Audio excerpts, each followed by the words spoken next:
Bismillahirrahmanirrahim. Allahın salamı olsun əhl-i beyt sevər müsəlmanlara. Əziz müsəlmanlar, 13-cü Cəmadiyyə Sani ayı xanım Ümmülbənninin vəfatı günüdür. Həzrəti Əli əleyhissalamın əyalı, Peyğəmbərin qızı Fatimə əleyhissalamın şəhadətindən sonra Həzrəti Əli əleyhissalam qardaşı Əqil ibn Əbu Talibə ona məsləhətli bir tayfadan əyal ixtiyar etməyi tapşırdı ki, Əqil onu seçsin. Çünki Əqil ibn Əbu Talib o zaman tayfaları çox yaxşı tanıyırdı. Ona nəsəbşünas deyilirdi. Əqil ibn Əbu Talib Fatiməni ona məsləhət gördü. Əsl adı Fatimə idi xanımın. Kimdir bu Fatimə? Atası Hüzam ibn Xalid ibn Amir, anası isə möminə və pakizə bir xanım Təmama binti Səhl ibn Amir idi.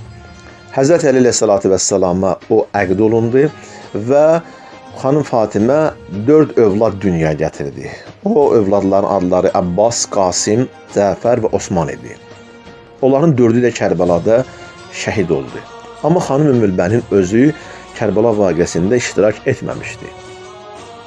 Əsirlər Şamdan azad olunandan sonra, əsirlər Şamdan Mədinəyə qayıdandan sonra Ümmülbənin əsirləri qarşılamağa gedir Mədinənin girişinə.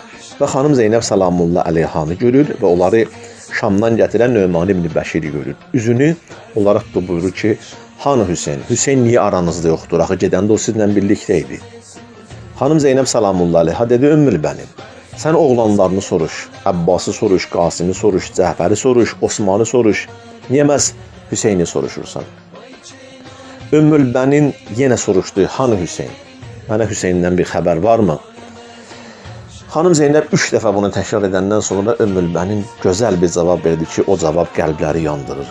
Buyurdu, Əlinin qeyrətli qızı Zeynəb, mən səndən şahı soruşuram, sən isə mənə onun nökərlərinin məlumatını vermək istəyirsən.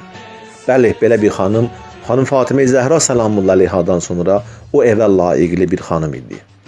Və Ümmülbənin təqribən hicrətin 64-cü ilində, yəni Kərbəla vaqəsinə 3 il sonra bu müddətdə daima Həzrət Əbbasın övladlarını götürüb Mədinəyə gələrdi. Peyğəmbər əleyhissalamın qəbrinin yanında olan Bəqidə ağlayardı və Allaha dualar edərdi, onların günahlarının bağışlanmasını Allahdan istəyərdi.